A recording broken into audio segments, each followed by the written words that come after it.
And would you speak so I can make sure that I can hear you too? Go ahead. I'm a bad. I'm getting a feeling of how this is going to go. Good. Excellent. You're listening to a Roddenberry podcast. I've got a very special guest today, Walter Koenig, who you may know from a little show called Star Trek. He's got a new book out. It's an updated version of his memoirs, and as far as I'm concerned, it's a must-read. I'm Alison Pitt, and this is Daily Star Trek News. Let's hear from Walter Koenig.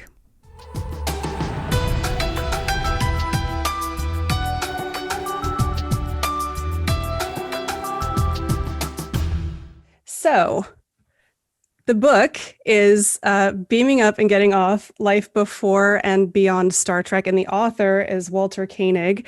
Walter, thank you so much for joining me on Daily Star Trek News. It's a real pleasure to have you here. My pleasure. All right, good. So I just wanted to start off for a second and just shamelessly fangirl for a second, and then we'll just get that out of the way. I absolutely love your book. I couldn't put it down, and I found it really personally super inspirational, and it was a good, fun read. And I don't know how to put it, but there's so many things that you shared about your life that spoke to me personally. And so I really appreciate you actually putting those things into words, and thank you for the book is basically what I want to say. Okay. I'm still having a little trouble with the volume, with hearing you. All right. How you sound now? Okay. Is that a little easier for you to hear me? Okay. Much better. All right. So I've already, we've already dealt with the technical issues.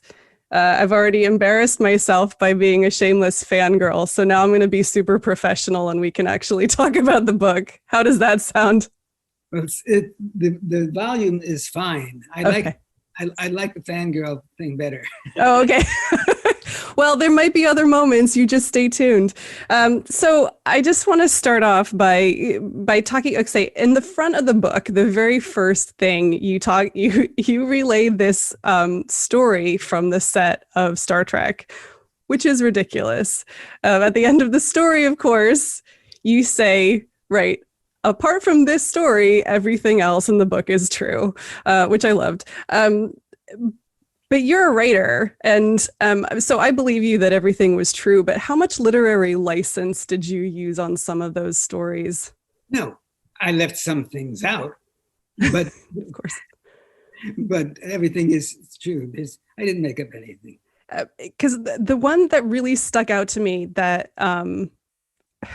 one of the things that I found inspirational, I'm not sure if that's a good thing. You actually told a story of you literally climbed over a fence in a Hollywood studio or a wall to get into the studio and give out your resumes, which is completely insane to me.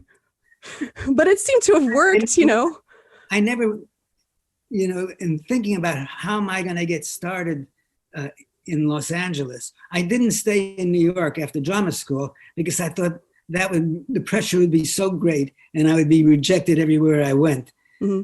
And my mother was in Los Angeles and she had a house and I stayed there for about 4 months. And, the reason I came back was because I was told I had a job in a film with Burt Lancaster and Shelley Winters. So that was the impetus to come back. And once here, I had to face the fact that I wasn't going to get anywhere unless I persevered, unless I pushed myself a little bit. So one day I just did that. I went to ABC Studios. It was on, I think it was Prospect, but it was in East Los Angeles. And they did all of their daytime soap operas and afternoon shows from there. And I climbed over the fence with a pack of photographs, and I just went down, running in, dropping, not even waiting to say hello. I didn't know how I was going to handle that. So I just drop it on a secretary's desk and then go to the next one. And I went up and down the corridor doing that. And one of the people on whose desk I dropped the photo was a big fan of an actor named Corey Allen. Corey Allen was the bad guy in Rebel Without a Cause. He's the guy that goes over the cliff. If you Dude, can't. spoilers. Just You kidding. played a character that you're kind of happy that he went over the cliff. And he then went on to he did a few more. He was the son of a very famous gangster, by the way, Corey Allen. And then he went on to direct, and he directed some Star Trek episodes. In fact, I think he directed one of the pilots. So there's that to say. I'm curious, that your stories of how you kind of made your way into Hollywood early on are just, it feels very of a bygone era. Sorry, that's probably really insulting, but I'm curious from your perspective, how has Hollywood changed over time? Like, do you think there's people still out there, probably not climbing the wall, but do you think that's what it still takes, or is it just a different place now? It's quite different. It's quite different. The appropriation of Hollywood by engineers is quite complete. When I was a young actor and went on a casting call, this isn't just an example. I had my agent with me very frequently. They came along, it was very nice. You had somebody there to hold your hand. Now you don't even go in. You find a small studio where they will put you on tape. They'll give you the script, right, to read from, and you go home and you memorize it, and then cameraman and somebody who reads the words are available. And they tape it and they wrap it up and they send it to your agent. And unless you're called in, you never even meet those people. And this isn't just, pandemic stuff. This is how it was. No. Yeah. This is exactly. First of all, when I was a young actor, there were maybe 100,000 members of the Screen Actor Guild. Mm-hmm. Now there's 5 times that many or more. And there just isn't the time to see everybody, and casting directors and producers and directors would just as well look at you on film, because that's the way you're going to be presented if they hire you. Yeah. So it's all been simplified, and it's good for the actor for one reason, at least from my point of view. There's less stress involved. If I have to go in and read for somebody, the chances are I may or may not remember the lines, and be concerned about that and stumble about. This way, it's all done in advance. In fact, the people who shoot me when I go into their little studio, they let me look at it. And if I don't like it, we do it again and again and again. So it's much easier in that regard. Yeah. And there's so many more actors now that you can't see everybody that's submitted. Right. So you tell a lot of stories about like the adverse conditions that you ended up in auditions that didn't go anywhere. There's a story about I think it was your agent like pulling a gun on you, and I'm like, all of these stories, the whole first half of the book, I just wanted to know, why didn't you quit? Yeah. You start off when you're talking very young about like the other things that you tried to do, and then you just kept acting. And it just amazes me that I know the end of the story because you're here now, but I'm still alive. That's I can't imagine like all of this, some of these stories that you went through. I don't understand why you didn't just be like, you know what, this is done. What kept you going? Why did you keep going? Yeah, well, that's what I talk to with young actors when I give a talk or I'm somewhere where they have congregated. I say you gotta really, really want it. Either that, or there's nothing else in the world that you're equipped to do. You either act or forget about it.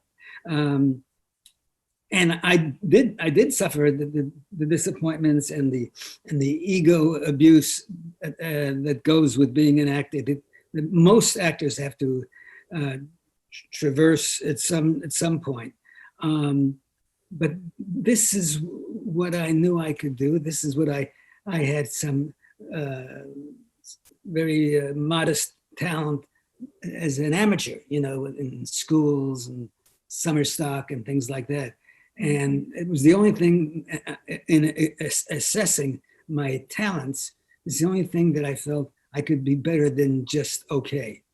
Yeah, it's interesting because having read the book and having seen your career, I think I talked about your book in my show a week or so ago, and I said that I don't think you could have been anything else. And that's kind of a wonderful thing when I see an artist who's like that. It's just kind of a wonderful thing to watch that sort of manifest over time. So I just think that's incredibly cool.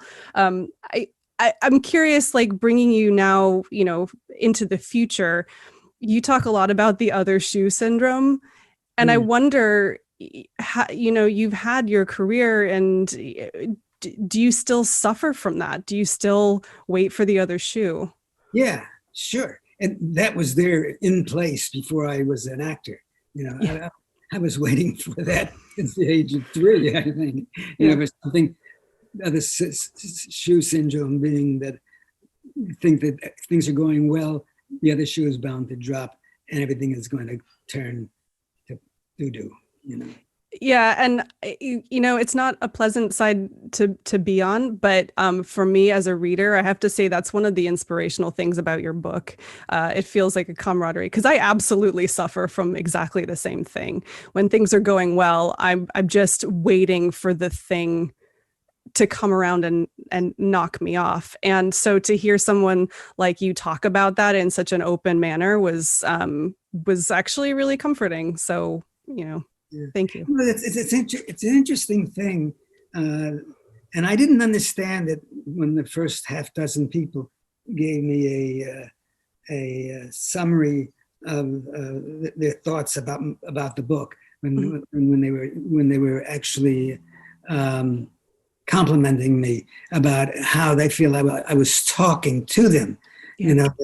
I just wrote it, and I wasn't worried about artifice or any kind of posturing, or the only way that it would be fun for me is if I made it as real as possible. So what you got is who I am, Yeah. Well, and also, you are a writer, which, it comes through straight from the beginning. And I was surprised. I mean, I know more about your acting side than I do about your writing credits. And I was really, I was surprised and impressed at the type of prose and how readable and wonderful it is to read. So it was a really enjoyable experience.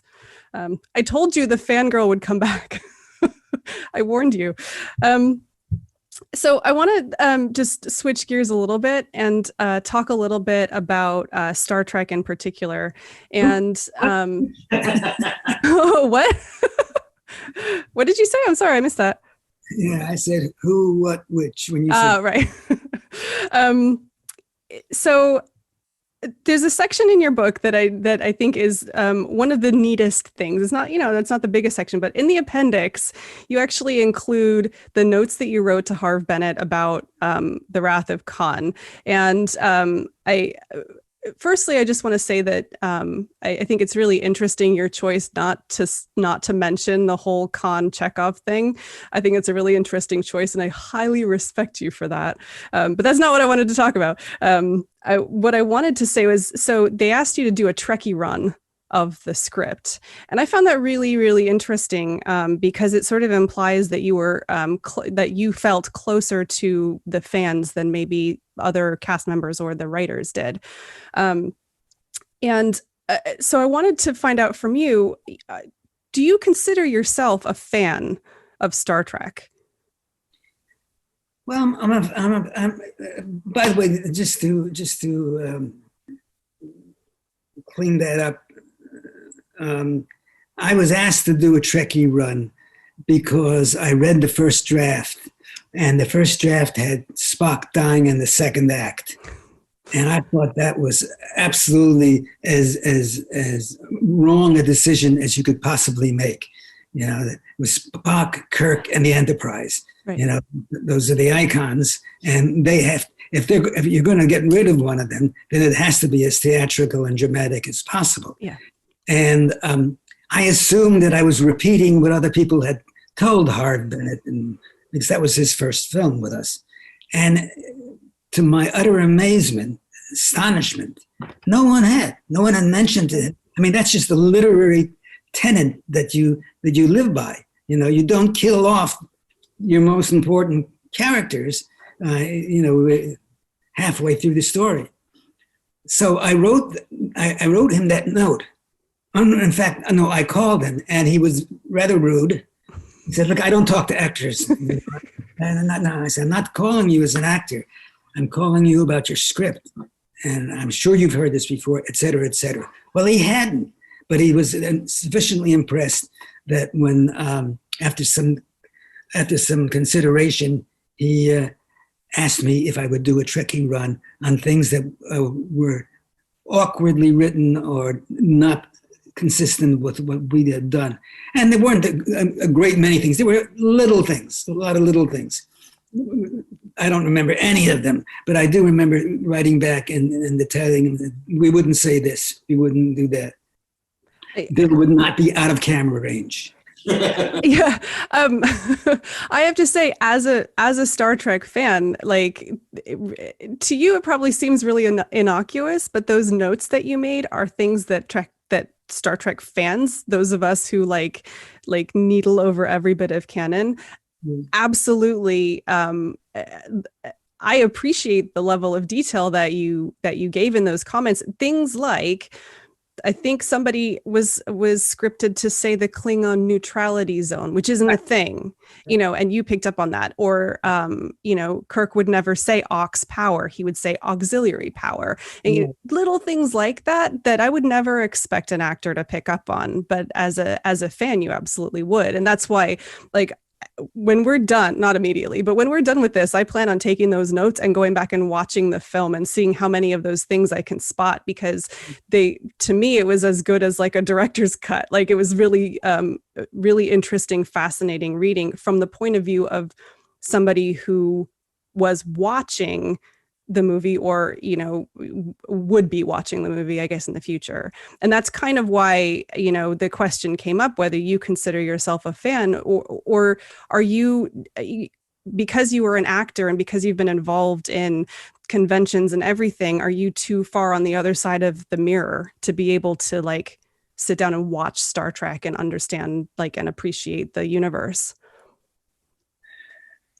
Well, I've said time and again ad nauseum that if I had to be identified with one entity in this industry, it might just as well be Star Trek as anything else, because I do believe in the socio-political tenet that is, reprised in many of the episodes. I do believe that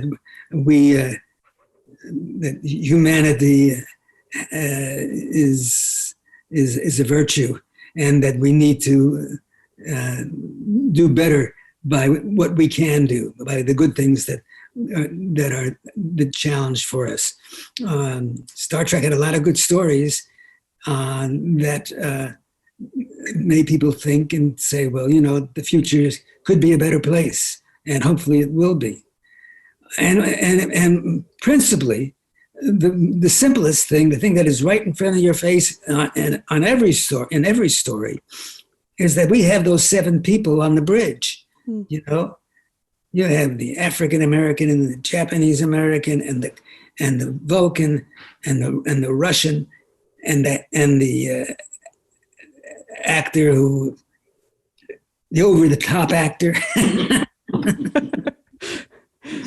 No. So anyway, so I thought that's important, and that's what we got to believe in and hope to achieve. That we have a world where we all get along, where we're all of one species, and that we're there for each other.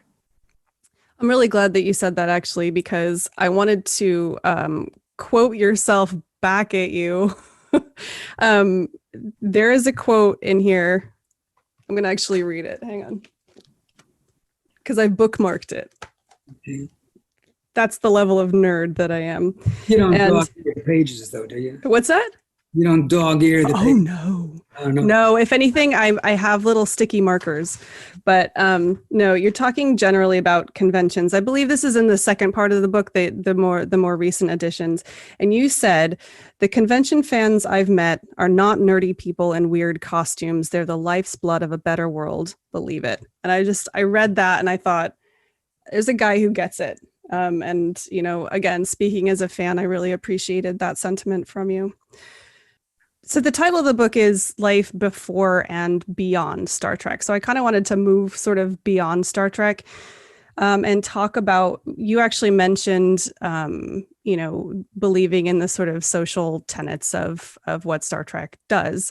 And there was a particular section of the newer section of the book that made an impact on me. And it was when you were talking about your trip to Burma. And then afterwards, you talked about your son's appearance at the Rose Parade, and those two stories together were a really interesting juxtaposition. Because on the one hand, part of the reason that you went to Burma is because you were a very visible person and you could help shed light on what was going on there. But then you declined to go to the Rose Parade because you didn't want to detract from the work that they were doing. I'm curious what your relationship is as a celebrity, as far as kind of acknowledging the power that you have to try and make the world better, and whether you feel like you have a responsibility to try and do that. I'm curious. Well, I probably do have a responsibility. Whether I've exercised that responsibility to the extent that I should have, I'm embarrassed to say that I haven't. Early on in the book, I talk about HUAC, the House Un-American Activities Committee, and Joseph McCarthy, two entities starting in the late 40s and going into the mid 50s, were part of a very shameful part of our American society at the time. The fact that we were fear-mongering, we were labeling people as being communists, and which a strong segment of our population was witch hunting, mm-hmm. and looking for villains where there weren't any.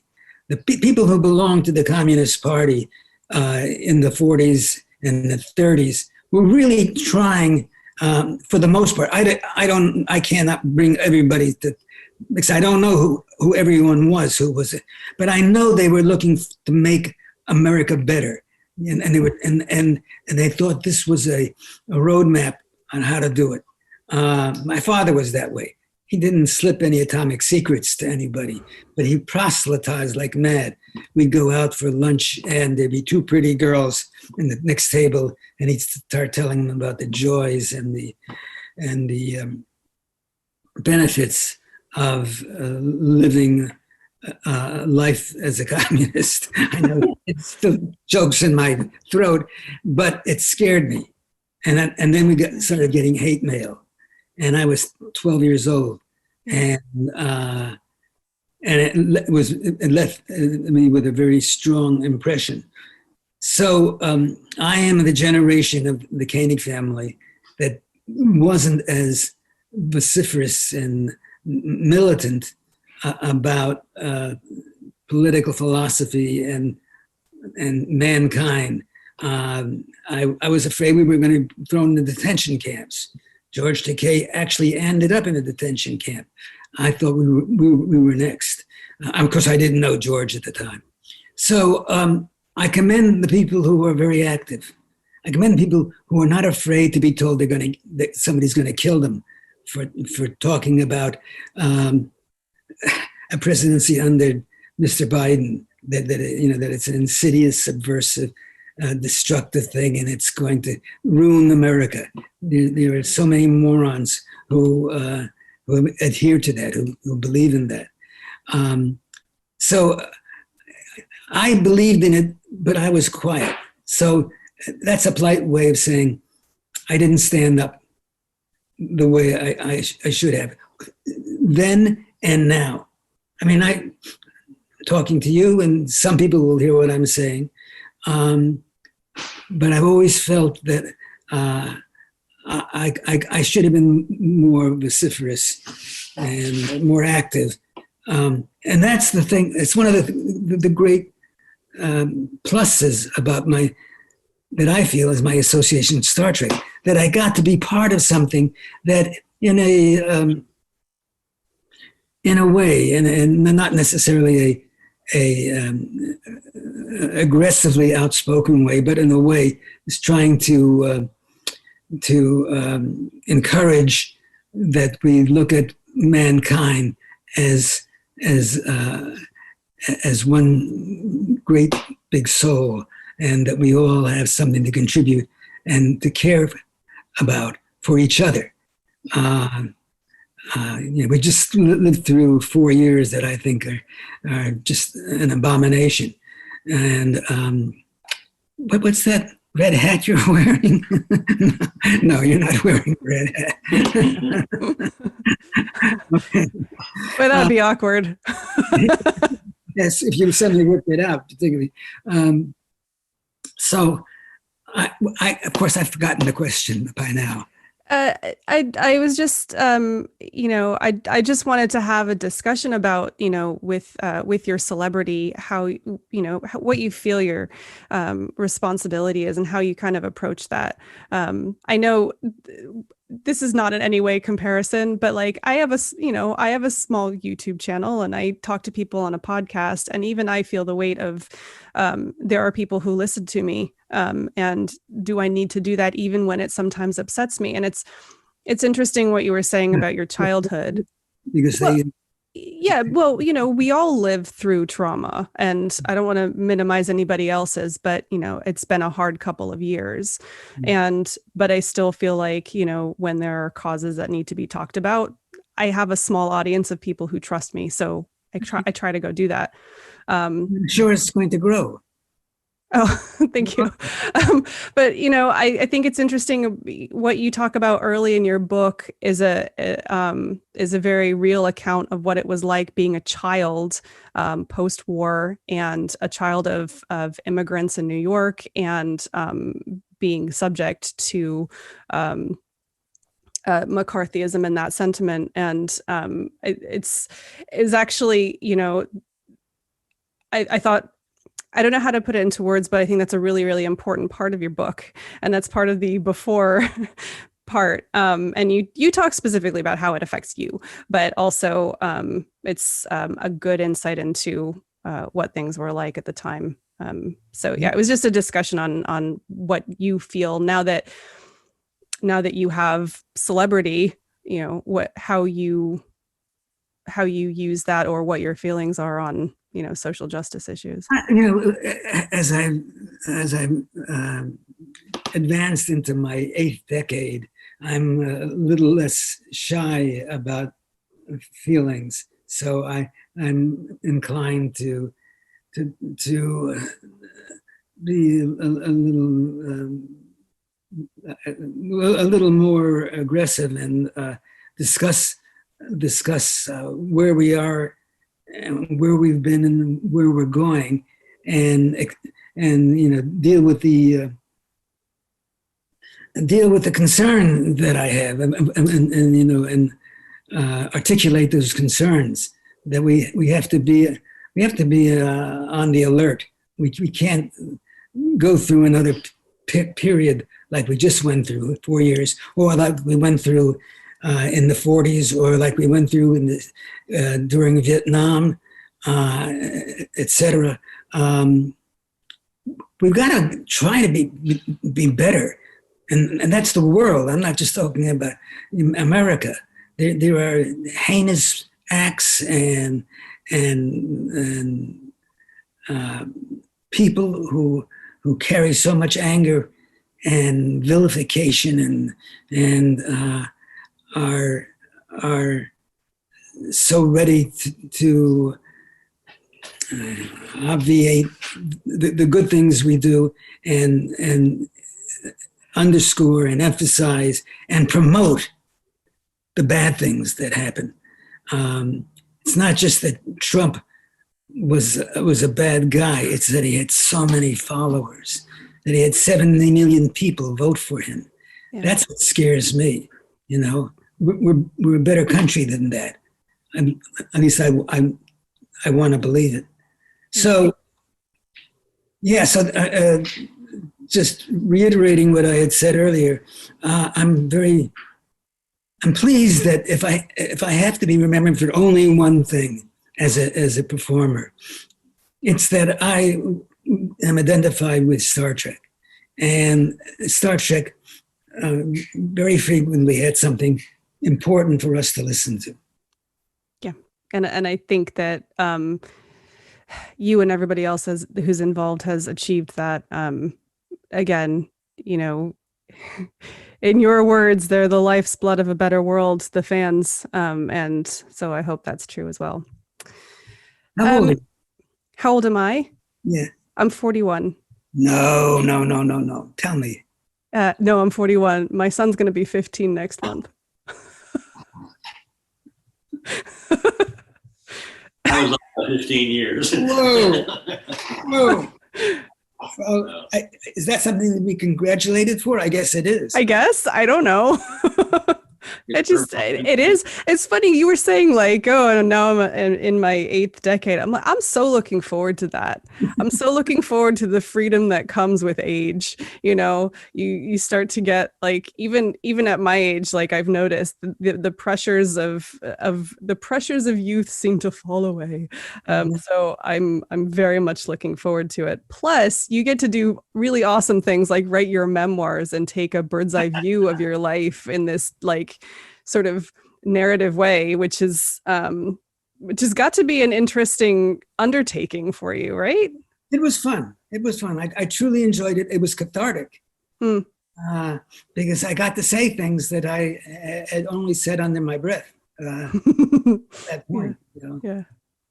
So, and I think the work is you know is good. It's you know, I'm not a writer of great stature, but I when I get it right, I think I'm pretty interesting to read. So there. Yeah. If there's anything looking back over, you know, your life, is there a moment that you'd like to just go back and live in for a little while longer? Oh, that's interesting. I thought you were going to say a moment that I regret, because God knows there are lots of those. No, I wanted to go for the positive spin on that. Well, I've done some things in theater that I thought were well received, and I thought I did a pretty good job. Maybe not so much in film, but there's some performances that I've done that I felt good about. People that I've met, that I got to know, you know, I would, and they're no longer here. That's an unfortunate circumstance. That I would love to be able to tip a glass of beer, although I don't drink beer.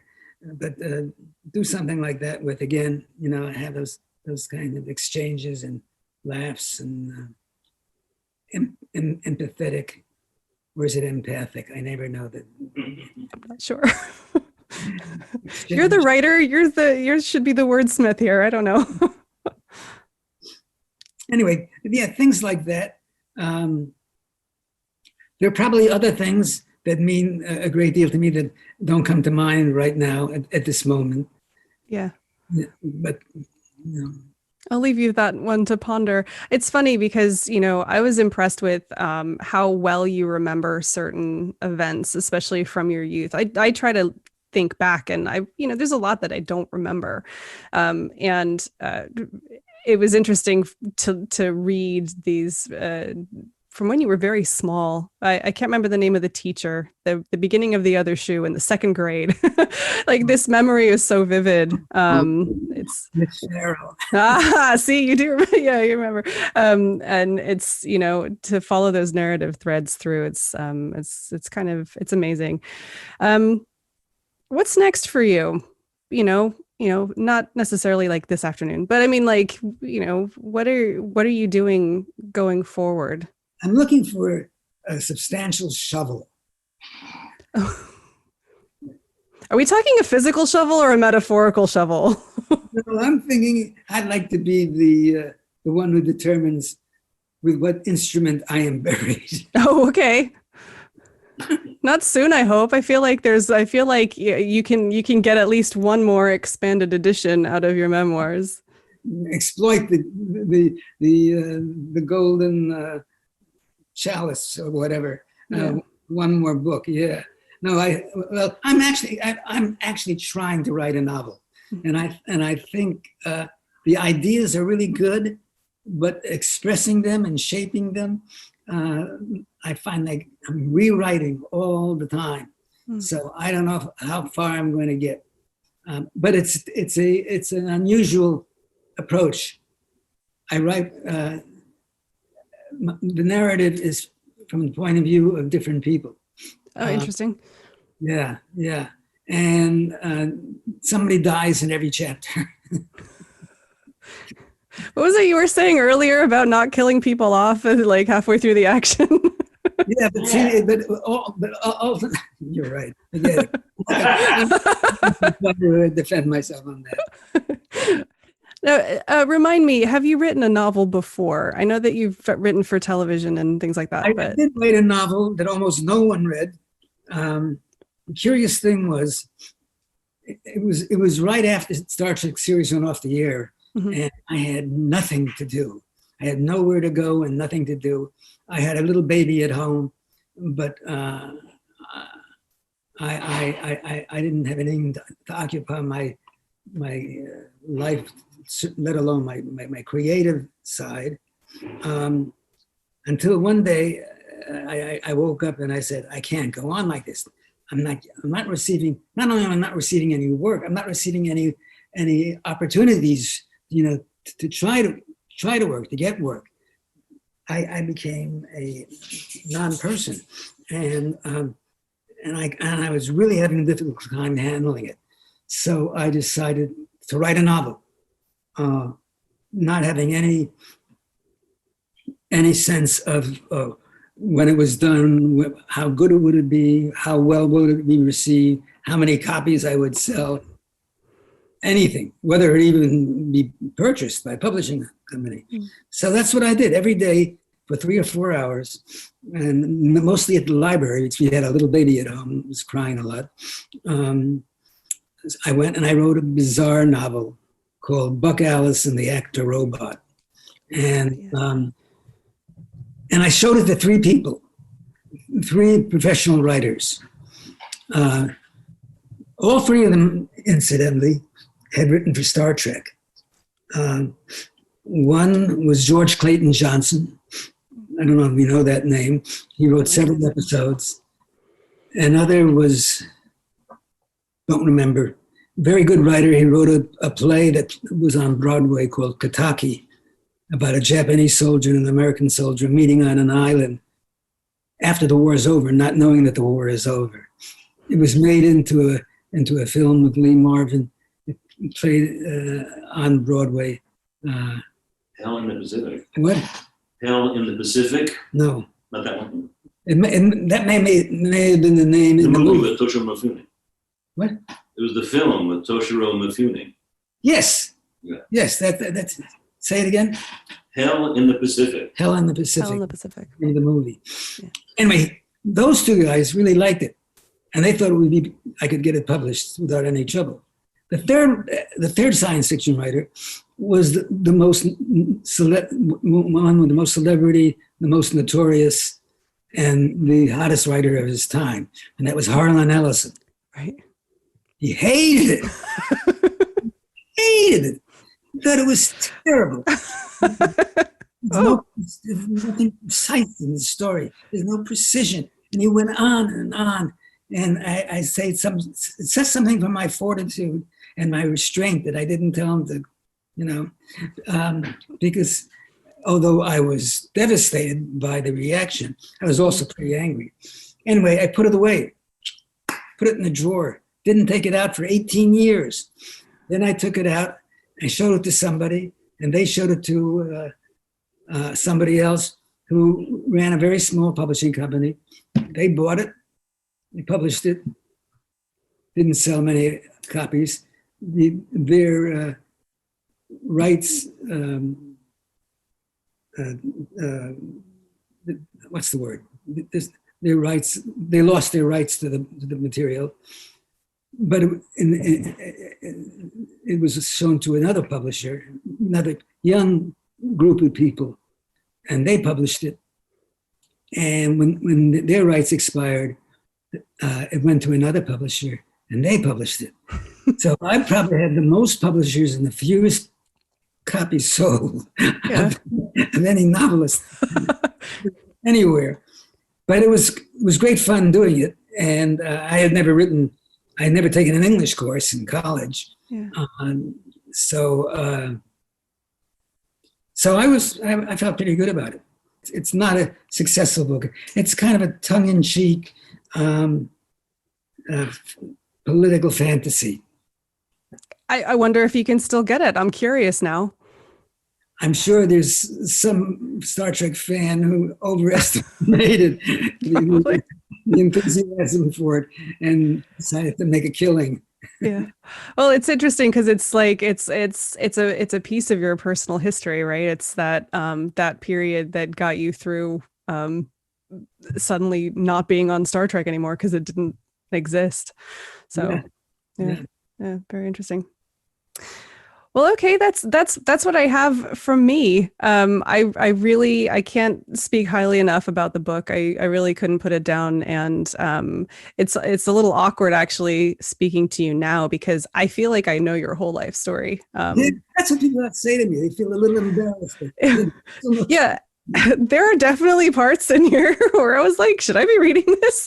It's a little, but that's what makes it a really enjoyable read. So here, I'll show it off again. Here it is. Beaming Up and Getting Off, Life Before and Beyond Star Trek by Walter Koenig. And Walter, thank you so much for joining me. I really appreciate it. I loved our chat and,